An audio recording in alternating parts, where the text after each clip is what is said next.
Alors bonjour à toutes et à tous, bienvenue sur dailyfx.fr Morning Meeting, nous sommes le mardi 2 juin 2015.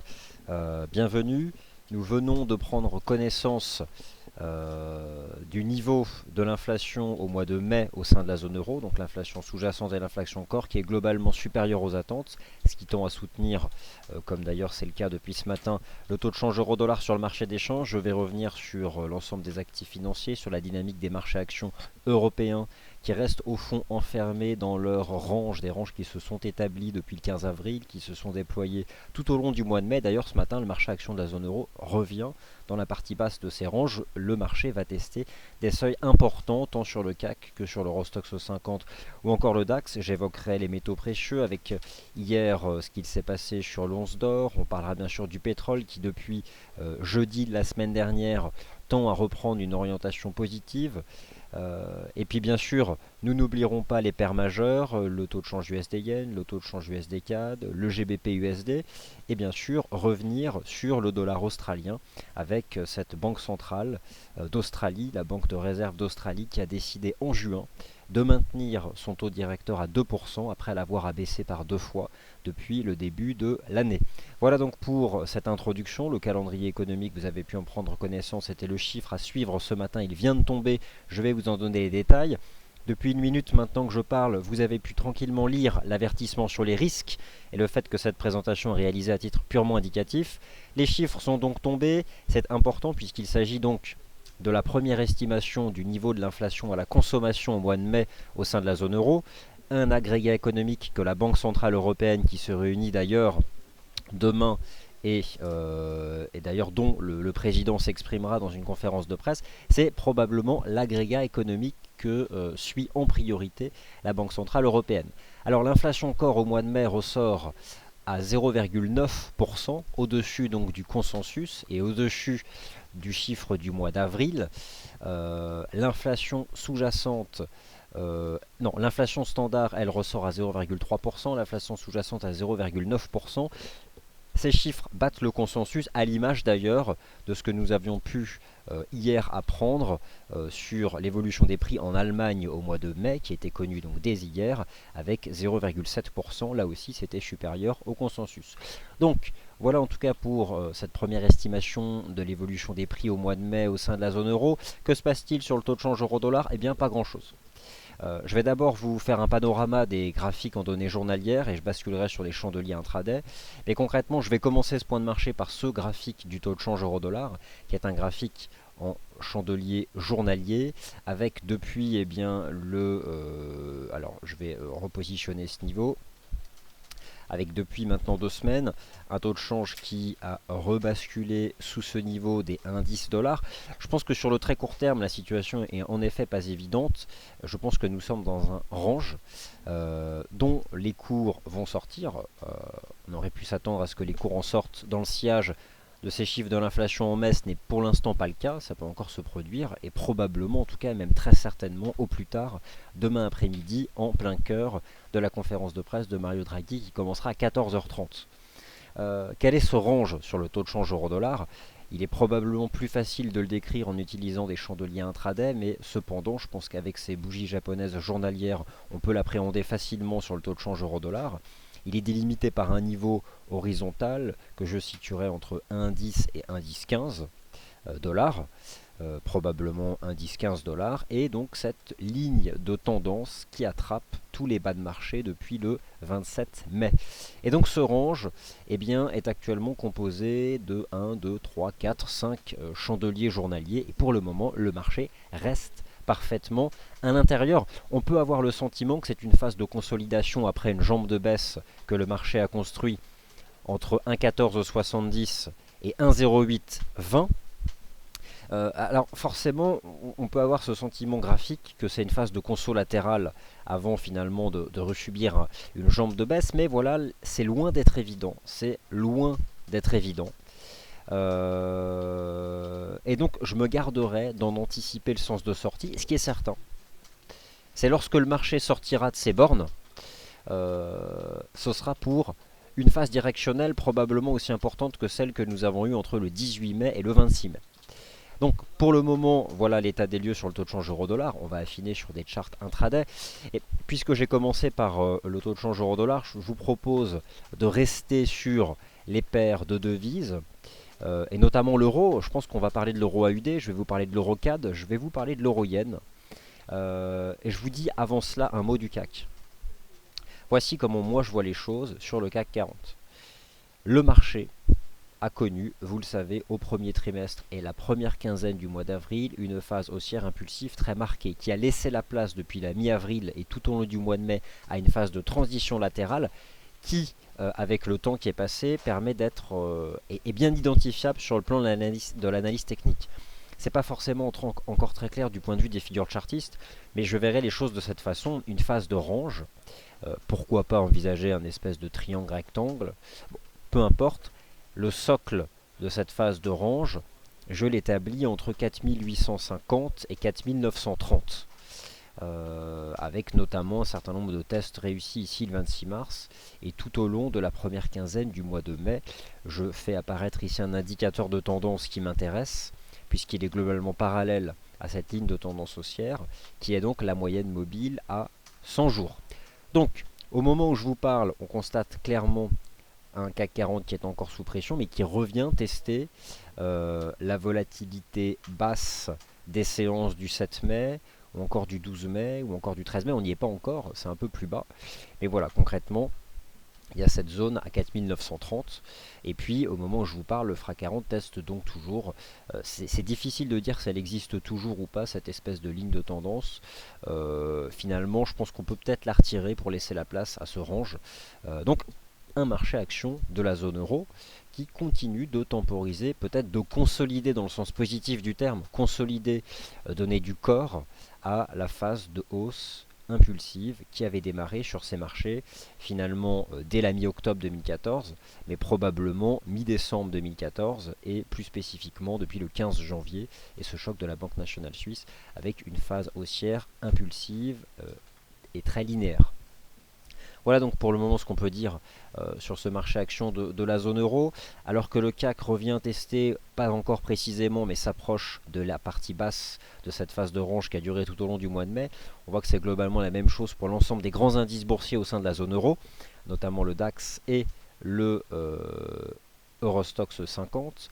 Alors le DAX, lui, teste d'ailleurs au moment où je vous parle, pas encore tout à fait, mais s'apprête à le faire, la ligne de tendance qui elle existe depuis eh bien, le début de l'année. Donc en tout cas elle attrape le point bas du 16 octobre. Alors, le 16 octobre c'était la fin de, rappelez-vous, hein, de ce choc de volatilité la première quinzaine du mois d'octobre dernier. Et donc le point bas du 6 janvier. Je vais faire apparaître sur ce graphique du DAX et les chandeliers japonais journaliers cette même moyenne mobile à 100 jours, qui est malmenée aujourd'hui, c'est un fait, elle est malmenée. Je fais apparaître aussi celle à 150 jours, parce que c'est l'équivalent de la moyenne mobile à 30 semaines. D'ailleurs, les cours, dans leur phase de consolidation qui a duré tout au long du mois de mai, finalement, cet indicateur de tendance de moyen-long terme s'est rapproché du niveau actuel des cours. Donc, le DAX va très prochainement tester cette ligne de tendance. Elle attrape le bas du 16 octobre et le bas du 7 janvier, elle est probablement importante et elle se renforce, elle se conjugue, actuellement avec le niveau horizontal ici des 11 165 points.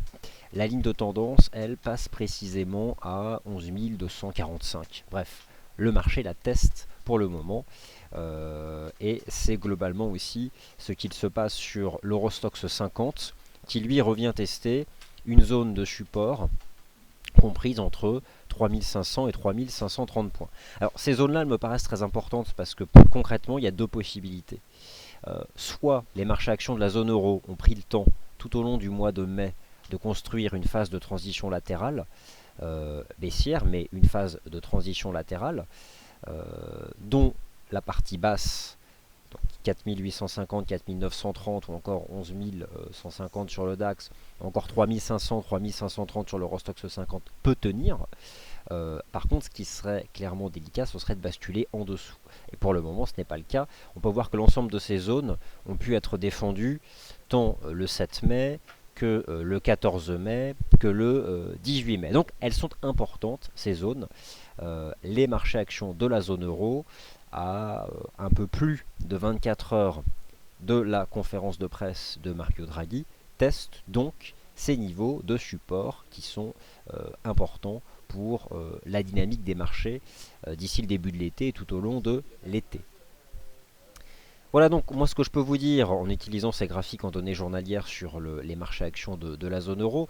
Après il y a d'autres indices boursiers qui sont intéressants à suivre, notamment l'IBEX et l'ITA 40, donc le marché actions espagnol et le marché actions italien. Concrètement, si je bascule ici sur les chandeliers hebdomadaires de l'IBEX, vous pouvez constater donc que le précédent, voilà, c'est 11 165, c'est aussi une zone importante. Bon, on est toujours dans cette phase de range au-dessus des précédents tops de l'année 2014, dans un range qui est là aussi difficile à appréhender. Alors quel format-il honnêtement, c'est difficile à dire. Il n'y a pas réellement de forme chartiste très précise. On peut même pas chercher à tracer un triangle, ni ces lignes de tendance, ça ressemblera à rien du tout. Donc c'est pas évident. Mais on constate tout de même une zone qui tend à soutenir les cours ici sur ces marchés. Bon, pour le MIB, la situation est aussi assez délicate à décrire. Donc concrètement, si je me concentre sur le CAC et le DAX, parce que c'est probablement les deux indices boursiers qui sont les plus importants à suivre avec l'Eurostoxx 50 au sein de la zone euro, ces deux marchés testent des lignes de tendance importantes. Il est important de se reprendre rapidement sous peine de les voir être brisés, mais de manière générale, le CAC, le socle de la phase de transition latérale, je l'établirais davantage entre 4860, entre 4860 et 4930. Alors un instant, le graphique mouline légèrement et je reviens ensuite sur la suite de mon propos puisqu'il y a encore un certain nombre de choses à étudier. Alors, sur notre site, vous avez déjà quelques articles, notamment donc cet article qui revient sur les fondamentaux du marché. Donc, c'est le site Smart Alpha qui nous autorise à partager un peu de leur contenu. C'est donc un article qui est sur notre site. Moi, je reviens notamment sur la seconde partie de leur papier, où ils reviennent sur deux choses qui concernent cette fois-ci le dollar US et non pas l'euro. Et sur le fait qu'hier se sont opposés le niveau de l'inflation selon l'indice PCE flat, 1,2% seulement contre 2% pour l'objectif de la Fed. Alors, en face de cela, le rebond de l'ISM manufacturier, 52,8 contre 51,5 en avril, bénéficiant de l'accélération des nouvelles commandes et de la composante emploi. Ce qui me plaît dans ce briefing fondamental, c'est qu'il est revenu sur ces deux éléments contradictoires hier qui n'ont pas permis au dollar US de poursuivre sa marche en avant, mais pour autant pas non plus de baisser. Donc finalement on a sur le dollar US une phase de progression depuis le 14 mai qui se poursuit. Je vais affiner à l'aide de graphiques intraday, mais pour le moment, à quelques jours du rapport NFP, on a toujours, je dirais, cette ligne de tendance qui guide la progression des cours depuis le 18 mai, 22 mai, et pour le moment, voilà, le dollar US reste au-dessus de cette ligne de tendance dans l'attente du rapport NFP, donc pour le mois de mai. Donc ce sont hier des agrégats économiques contradictoires qui sont venus agir sur le dollar US qui globalement reste encore bien orienté. Alors ce dollar US qui reste bien orienté, on peut ce matin sur le taux de change euro-dollar, je dirais être globalement peut-être déçu de ne pas voir le taux de change euro-dollar progresser davantage en dépit d'un régime des prix qui est supérieur aux attentes au mois de mai. Et pour le moment, il est difficile. Disons que si le dollar US reste globalement fort, ce qui est le cas, d'ici le vendredi, il y a le risque de voir euro-dollar sortir par le bas de ce range sous les 1,10-15, mais ce n'est pas chose aisée. Ce qui est certain, c'est qu'il a rejoint indice 15, qui était une cible évoquée ce matin. Maintenant, voilà, le marché temporise dans ce range. Alors comme promis, je vais vous parler des autres paires en euros, parce que ce matin on parle de l'euro, puis cet après-midi je vous parlerai davantage du dollar US, et notamment l'euro GBP, l'euro yen, l'euro AUD, l'euro CAD, etc. L'euro GBP, qu'en pensez? Eh bien, d'un point de vue de l'analyse technique, j'en penserais la chose suivante. Ce sont des oscillations qui sont là aussi difficiles à cadrer sur le plan de l'analyse graphique. Je fais ici cette hypothèse, vraiment une hypothèse naissante d'un range qui pourrait prendre une forme triangulaire au-dessus des 0,70. Autant vous dire que ces chandeliers journaliers n'aident pas réellement à envisager la suite des événements, tant ces oscillations sont difficiles à inscrire dans un cadre chartiste bien précis. Ce qui est certain, c'est que le marché a tenu ses 0,70, mais voilà, ce qui laissait potentiellement envisager une reprise en direction des 0,7280, mais c'est pas non plus exceptionnel. Et on voit d'ailleurs que là, on ne progresse pas davantage. Les chandeliers journaliers ne permettent pas d'en apprendre davantage. On verra si c'est différent avec des chandeliers intraday, mais pour le moment, voilà ce que je peux vous dire. L'euro AUD et l'euro CAD. Alors, l'euro AUD, tout comme d'ailleurs le GBP AUD et d'autres, l'euro AUD testait hier un niveau important à 1,4375. Il y a eu un rejet de l'euro AUD, je pense probablement dû à une légère reprise technique du dollar australien suite ce matin au maintien du statu quo par la Banque de réserve d'Australie, mais qui a cependant rappelé qu'elle comptait bien maintenir la nature accommodante de sa politique monétaire. L'AUD-USD teste ses plus bas annuels. L'euro AUD a subi hier un rejet sous les 1,4375, mais au fond, on peut avoir encore le sentiment que la résistance pourrait être débordée. Ce qui pour l'instant n'est pas le cas, c'est un fait. Mais cela peut être le cas. Quelle lecture technique j'aurais sur cette paire de devises? Je verrai un peu les choses de cette façon-là. J'ai le sentiment qu'on a fait une jambe de hausse entre 1,3680 et 1,4350, une sorte de configuration en drapeau, dont les cours seraient en fait sortis par le haut le 28 mai.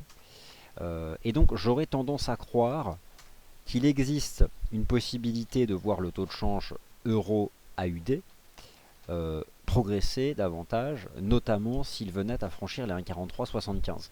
Car dans ce cas de figure, moi j'utiliserai ici cette fourchette, cette extension de Fibo, que je peux reporter ici à la partie basse, ou au point de et d'une certaine façon, je pense qu'en franchissant les 1,4375, si c'était le cas, ce serait cette fois-ci pour progresser en direction des 1,45 et même des 1,46, voire même au-delà. Donc pour l'instant ce n'est pas fait.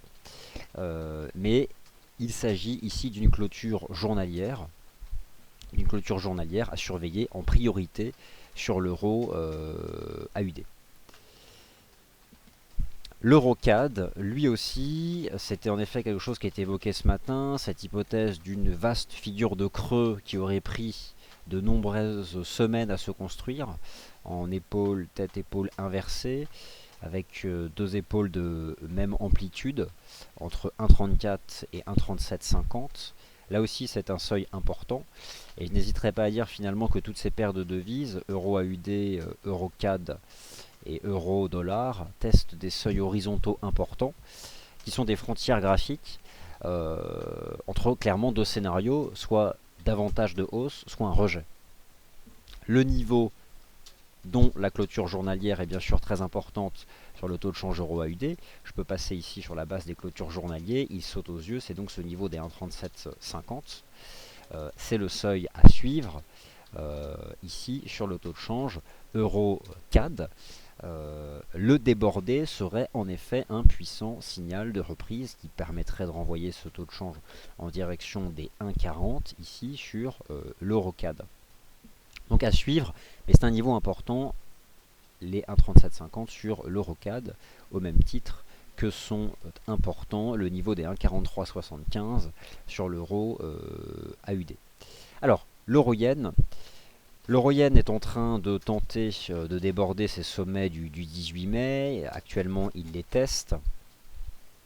L'euro-yen teste aussi cette ancienne ligne de tendance qui a attrapé ces deux sommets, est actuellement en train d'être testée. J'aurais tendance là aussi à dire que ce sont des seuils très importants, qui sont majeurs. Un certain nombre de paires en euros testent des niveaux de prix horizontaux très importants, des frontières entre justement ces deux scénarios. Alors d'un point de vue technique, on sent bien que l'ensemble de ces taux de change, l'euro-yen, l'euro AUD et l'euro CAD, sont en train d'attaquer des résistances, mais je pense que ces niveaux sont importants et que clairement une clôture journalière me semble nécessaire pour envisager la suite des événements, puisque pour le moment ce sont des résistances qui sont en train d'être testées, et vraiment il y a comment dire, un alignement de toutes ces paires en euros sous des niveaux importants qui vont conditionner la suite des événements, essentiellement donc sur EuroCAD, Euro AUD, Euro Yen, mais aussi d'une certaine façon le niveau des indices 15 ici sur le taux de change euro-dollar. Il faut être méfiant, c'est un fait. Bien sûr que les espoirs toujours présents et a priori encore hier, il y a eu une réunion tard dans la nuit entre Angela Merkel, François Hollande, Christine Lagarde, Mario Draghi à propos de formuler une dernière offre à la Grèce. Forcément, ces espoirs d'un accord tendent à soutenir l'euro, mais pour le moment ce ne sont que des espoirs ou des rumeurs. Et d'autre part, demain, ne pas, je dirais, sous-estimer la capacité d'une conférence de presse ou de mots bien choisis par Mario Draghi pouvant exposer l'euro à des pressions. Donc c'est difficile, et l'analyse technique, elle vous dit aujourd'hui que l'euro-CAD, l'euro AUD, l'euro-yen ou l'euro-dollar testent des niveaux horizontaux importants, et cette analyse technique vous invite à attendre une clôture journalière, je pense, pour se positionner. Alors forcément, vous allez me dire que là, je ne vous renseigne pas davantage, mais c'est un fait, c'est une chose, ce sont des niveaux importants qui sont testés. Parmi toutes ces paires de devises, je note quand même une force un peu plus consistante du côté de l'euro-CAD, qui s'attaque à ce niveau des 1,3750, et d'un point de vue de la clarté chartiste, j'aurais tendance à en effet voir là une configuration qui semble un peu plus propre, mais on peut parfaitement rester encore longtemps enfermé dans le range 1,34, 1,3750. Donc vous voyez, surtout sur ce type de figure, mieux vaut éviter de se griller les ailes en anticipant un signal qui peut venir, mais lorsqu'il viendra, eh bien là au moins vous aurez comment dire, quelque chose de tout à fait limpide. Voilà donc moi ce que je pouvais vous dire. Le dollar australien, il faut qu'on en parle de ce dollar australien. Le graphique que vous avez sous les yeux vous propose les chandeliers journaliers du taux de change AUD-USD, avec une zone ici qui est mise en évidence en couleur bleue claire et qui présente l'intervalle temporel durant lequel la Banque de réserve d'Australie a modifié sa politique monétaire, en abaissant par 2 fois son taux d'intérêt principal. Que s'est-il passé sur le taux de change AUD-USD?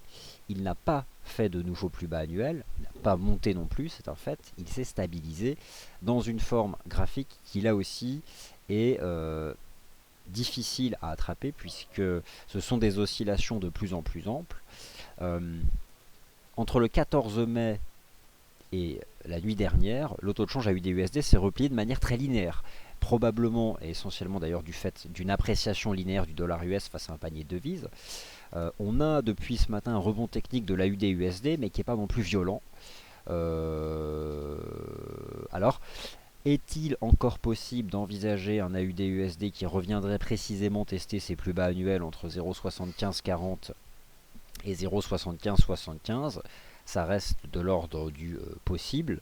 On va essayer d'affiner tout à l'heure et notamment s'intéresser à cette ligne de tendance. Mais voilà, c'est souvent quelque chose qu'on observe. Le mouvement a eu lieu en amont de cette non-décision de politique monétaire du mois de juin. L'USD CAD reste tout à fait solide. C'est, vous le savez, avec le taux de change USD-Yen, la paire de devises qui, selon nous, a permis d'attraper de manière la plus pure possible, pas seulement, mais en tout cas, ces deux véhicules qui ont permis de bien s'exposer à la reprise haussière du dollar US depuis le 14 mai, mais essentiellement depuis le 18 mai, avec un beau signal qui avait été donné ici d'achat swing sur l'USD CAD le 18 mai, confirmé lors de la séance du 26 mai, à la cassure haussière des 1,2350, qui semble avoir réouvert la voie à un test des 1,28. L'USD CAD, moi je reste concrètement confiant, c'est le chart qui me plaît le plus dans la façon dont se reprend le dollar US depuis le 18 mai. Un marché qui certes teste une résistance à 1,25, je vais vous la montrer sur des chandeliers intraday. C'est cette ligne de tendance, mais qui est tout à fait susceptible d'être franchie. C'est cette ligne de tendance que l'USD CAD teste depuis hier, qui a notamment provoqué ces 3 chandeliers journaliers avec des mèches à 1,2530. Mais j'ai le sentiment que ça finira par passer sur le taux de change USD CAD. Alors, l'USD Yen a réalisé hier une clôture journalière au-dessus de ses sommets de l'année 2007. On peut désormais considérer que le niveau des 124,13 est un niveau de support. Cependant, est-ce que ce marché peut poursuivre sa marche en avant en ligne droite? C'est quelque chose qui est envisageable. Après, idéalement, un moment ou un autre, une phase de consolidation latérale peut voir le jour, peut-être pour laisser certains indicateurs de momentum se dégonfler. Ce qui paraît pas mal, il y a une ligne de tendance qui attrape le mouvement depuis le 18 mai, et disons que pour la rejoindre, il y aurait la place pour peut-être 3 ou 4 séances, donc 3-4 chandeliers journaliers, sous la forme d'une dérive latérale au-dessus du niveau des 124, avant de reprendre sa marche en avant. Moi, ce que j'ai tenté hier de vous montrer à l'aide des chandeliers japonais mensuels de l'USD Yen, c'est que le mois de mai est un mois qui constitue du point de vue de la clôture mensuelle un signal d'achat, et que généralement lorsqu'on étudie les graphiques de long terme de l'USD Yen, lorsqu'on a un mois avec une telle cassure haussière, on peut se permettre d'envisager une progression rapide en direction des 130. Donc j'aurais tendance à ne pas forcément anticiper un pullback, mais davantage des petits chandeliers de transition latérale jusqu'à ce que cette ligne de tendance soit rejointe. En tout cas, du point de vue du positionnement, je dirais vis-à-vis du dollar US qui reste dans le cadre de sa tendance depuis la mi-mai haussière, j'aurais tendance toujours à mettre l'accent sur l'USD CAD et l'USD Yen pour l'exploitation des niveaux de support pour viser plus haut. Alors, voilà donc pour ces taux de change. Le dernier sur lequel je souhaitais revenir sur la base de ces graphiques journaliers, c'est ce qu'il s'est produit sur le GBP AUD. Alors forcément, le GBP AUD testait hier le niveau des 2 $ australiens, les sommets du 12 février. On a eu une reprise technique du dollar australien suite au statu quo ce matin de la Banque de réserve d'Australie. Il y avait un range 1,99,2. Moi, sur la base de ce chandelier journalier, je ne peux pas encore me positionner puisqu'il n'est pas clôturé. Ce qui serait aujourd'hui positif, ce serait de se maintenir au-dessus des 1,99. Ce n'est pas fait. C'est pourquoi j'attends avec impatience d'avoir aujourd'hui la clôture journalière sur l'euro AUD et le GBP AUD, parce que cette clôture journalière, je pense, va permettre de comprendre comment les investisseurs se positionnent vis-à-vis de ce statu quo de la Banque de réserve d'Australie, et envisager derrière si les mouvements en place depuis le début du mois de mai sur le GBP AUD et l'euro AUD peuvent se poursuivre ou pas. Donc pour le moment, je ne vais pas me positionner. Mais c'est certain que les 1,4375 sur l'euro AUD ou encore les 2 $ australiens sur le GBP AUD sont des seuils horizontaux importants qui bloquent pour le moment la progression des cours. Mais j'ai hâte de voir où ce soir ces marchés auront clôturé. Ça, ce sont des choses qui m'intéressent. Toujours à propos de ces paires de devis, alors ce matin il y avait des chiffres britanniques à 10h30. D'une certaine façon, on peut avoir le sentiment que le GBP NZD a fait une espèce de pullback sur les 2,1311. Lorsque je me mets en cours de clôture journalier sur ce taux de change, voilà, on avait une impulsion très directionnelle entre le 22 avril et le 12 mai, une phase de transition latérale entre le 14 mai et le 28 mai. Les cours en sont sortis par le haut à la fin du mois de mai, donc c'est ce niveau horizontal à 2,13. Euh, bon, on le teste encore ce matin d'ailleurs, et c'est un niveau qui est acheté. Il a été acheté le 1er juin, il est à nouveau acheté ce matin. Donc voilà, euh, il me semble toujours attractif pour le moment de l'exploiter, ce niveau de support. Alors, voilà, donc ça c'est ce que je pouvais vous proposer. Euh, Laissez-moi jeter un œil à d'autres marchés.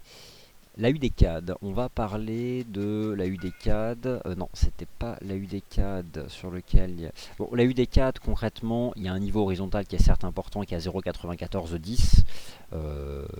En l'état, hier, c'est vrai qu'on avait une sorte d'avalement, ça réaccélère. Bon, je n'y verrai pas un positionnement bien particulier. Par contre, c'était du côté. Bon, je ne sais plus, je vais le retrouver plus tard. Ok, l'once d'or en données journalières et la suite des événements. Alors, l'once d'or, ici juxtaposé avec le dollar US. Dollar US qui pour le moment tient cette ligne de tendance. Hier nous a fait quelque chose d'assez particulier. Il s'est dans un premier temps renforcé et a accéléré pour tester la résistance à 1205 $. Cette accélération de l'once d'or s'est faite en début d'après-midi, suite à l'inflation mesurée par l'indice PCE en hausse seulement de 1,2% aux États-Unis. Et un contre-pied a eu lieu suite au rebond de l'ISM manufacturier. C'est concrètement ce qui s'est passé hier, pour finalement ramener l'once d'or à la case départ, à savoir sa situation graphique qui est la sienne depuis le 27 mai, ce qu'on peut appeler ici des toupies, des chandeliers à petits corps qui se construisent au-dessus de cette ligne de tendance qui est en place depuis, en tout cas qui attrape le point bas du 17 mars et le point bas du 1er mai. Aujourd'hui, l'once d'or ne fait rien. C'est possible que sa situation reste celle-ci jusqu'au rapport NFP, qui par contre, là, devrait se traduire par un mouvement important. L'idée, c'est quoi? C'est qu'un rapport NFP au mois de mai qui serait particulièrement solide prolongerait ce qui se passe sur ce marché depuis le 18 mai et pourrait à ce moment-là faire rebaisser le prix du métal jaune en direction par exemple des 1169 $. En tout cas, le point bas ici du 1er mai. Ça, c'est un scénario qu'on peut envisager si vendredi soir, le dollar US, selon notre indice Dow Jones FXM Dollar Index, se retrouve à proximité de ces sommets annuels. En tout cas, ceux qui avaient été atteints mi-mars et mi-avril. Donc voilà pour le moment ce qu'on peut dire, avec donc hier une reprise intraday suite à cet indice des prix PCE, et puis quelque chose qui est retombé assez rapidement sous les 1204 $ suite au rebond de l'ISM manufacturier, qui était solide, très solide, aux États-Unis hier. Scénario globalement identique sur le XAG USD, avec hier une séance volatile, mais au final, lorsque je regarde le corps de ces chandeliers depuis le 27 mai, ils sont très similaires. Ils sont d'une très faible amplitude, compris entre 16,60 $ et 16,75 $. Si j'exclus hier la volatilité en séance et que je bascule sur les cours de clôture des métaux précieux, ce sont des marchés flats. Sur la base des cours de clôture, il ne se passe rien sur les métaux précieux depuis le 27 mai. Donc c'est concrètement une situation qui peut durer, mais avec un choc à ne pas exclure si le dollar US devait s'envoler, avec un rapport NFP qui serait à ce moment-là tout à fait solide. Alors le Bund a-t-il fini sa reprise technique? C'est probable. On a eu une reprise qui a atteint presque le niveau des 156. Le marché a fait un plus haut à 155,77 ici sur le bid. Il se maintient donc sous cette résistance horizontale qui s'établit à 156. Il est pour le moment en train de revenir tester ce qui pourrait être une ligne de tendance en place depuis le début du mois de mai et la fin de ce choc qui avait eu lieu sur le prix du contrat. Globalement, ce marché est neutre désormais. Mais sur le court terme, il y a la possibilité de l'envisager, se replier, pourquoi pas en direction ici des 153,70. Bon, on voit à peu près dans quelle situation graphique de toute façon ce marché se situe. Voilà donc ce que je pouvais moi vous dire sur ces marchés. En effet, comme le souligne Adrian, euh, le taux de change euro-dollar a du mal sous les indices, en dépit de tels chiffres de l'inflation, donc avec un dollar US qui garde le dessus. Voilà donc pour l'ensemble de ces paires en euros qui testent des niveaux horizontaux très forts à quelques heures de la conférence de presse de Mario Draghi. Idem pour les marchés actions de la zone euro. Le CAC et le DAX qui testent donc ces lignes de tendance. Alors moi, les chandeliers journaliers, j'ai fini d'en parler, ça me paraissait important de revenir sur toutes ces choses. Maintenant, je vais, pour répondre à vos questions, étudier des chandeliers plus en intraday. Et c'est ce que je vais faire dans l'immédiat.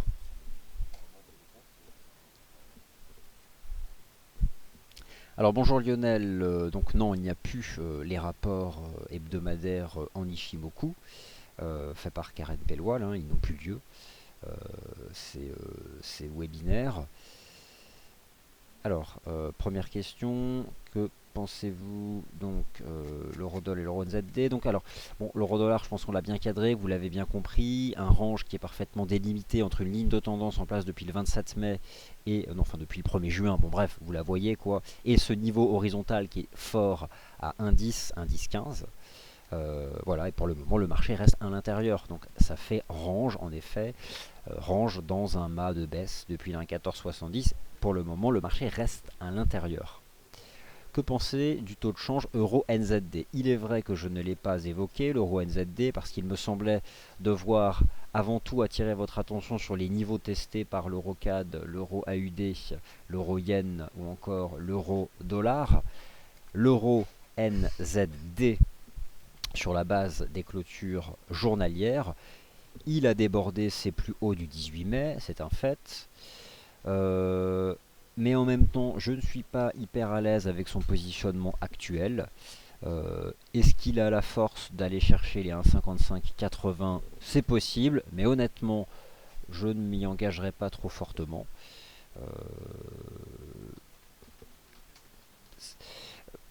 On a ce premier support en cours de clôture à 1,5316.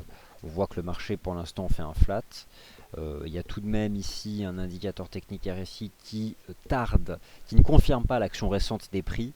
Donc au niveau actuel, certes je comprends qu'on puisse y croire encore au-dessus des 1,5315, mais voilà, je suis assez mal à l'aise par rapport lorsque je compare l'indicateur technique RSI et l'action des prix, et dès lors que j'ai un ensemble qui manque de cohérence, eh bien je serai extrêmement méfiant, car c'est vraiment tous ces niveaux qu'il faut retenir. Les 1,3750 de l'euro-CAD, les 1,1015, 1,10 de l'euro-dollar, les 1,4375 de l'euro AUD, une conjonction de niveaux horizontaux qui pour l'instant bloquent l'appréciation des cours, alors que la BCE est attendue demain. Alors, l'USD CHF, qu'est-ce que j'en pense? Eh bien, mon collègue Adrien vous en a déjà bien parlé. Donc, je vous invite à réécouter le Good Morning CAC 40, mais c'est probablement un taux de change qui a un potentiel important sur le moyen long terme et qui peut probablement suivre la destinée de l'USD Yen, de l'USD CAD. L'USD CAD et l'USD Yen qui restent des beaux véhicules. Tout à l'heure, je vous parlais de ce canal de progression sur l'USD CAD, un canal haussier qui marche extrêmement bien, et notamment tout au long de la semaine dernière, qui a permis de se positionner à très bon compte sur le taux de change USD CAD, qui certes marque le pas parce qu'il teste cette ligne de tendance, mais j'ai tout de même le sentiment que l'USD CAD peut franchir cette ligne de tendance et rejoindre cette semaine les 1,2665 par exemple. Donc tant qu'on reste dans ce canal de progression, moi je m'y intéresse fermement. Idem sur le taux de change USD Yen qui, sur la base simplement du breakout en cours de clôture journalier, hier il a débordé les sommets de l'année 2009. Alors selon la règle du changement de polarité. C'est peut-être un peu tôt, mais on peut peut-être déjà considérer les précédents sommets de l'année 2007 à 124 quelque chose, là, 124,20, comme déjà un niveau de support. Et dans ces cas-là,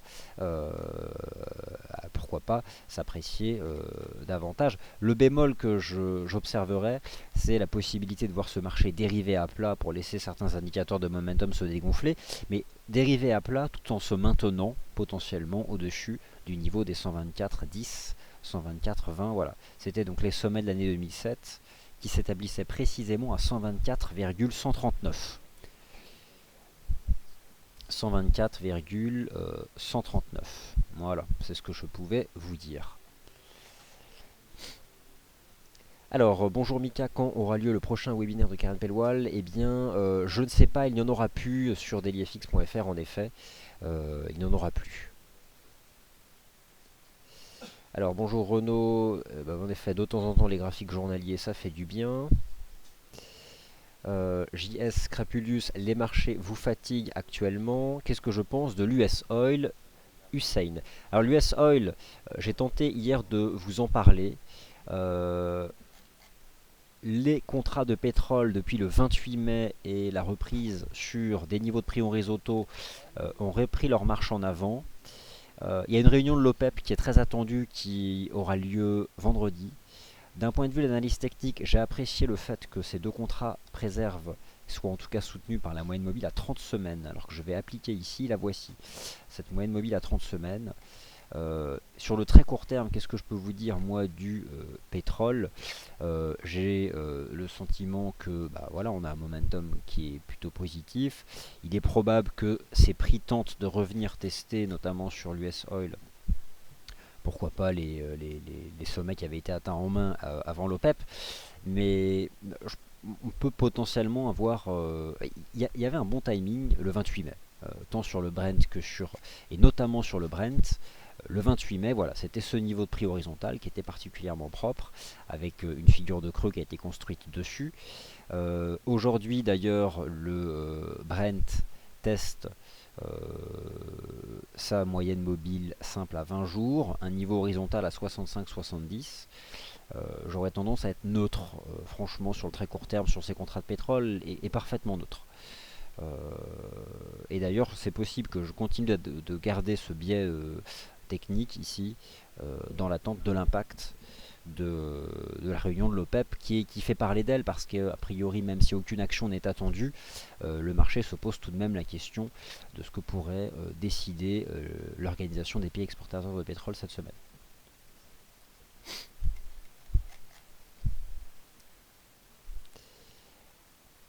Alors, non, visiteur, non, elle n'est pas partie rejoindre cette personne. Voilà donc moi ce que je pouvais vous dire. Le DAX teste donc cette ligne de tendance importante.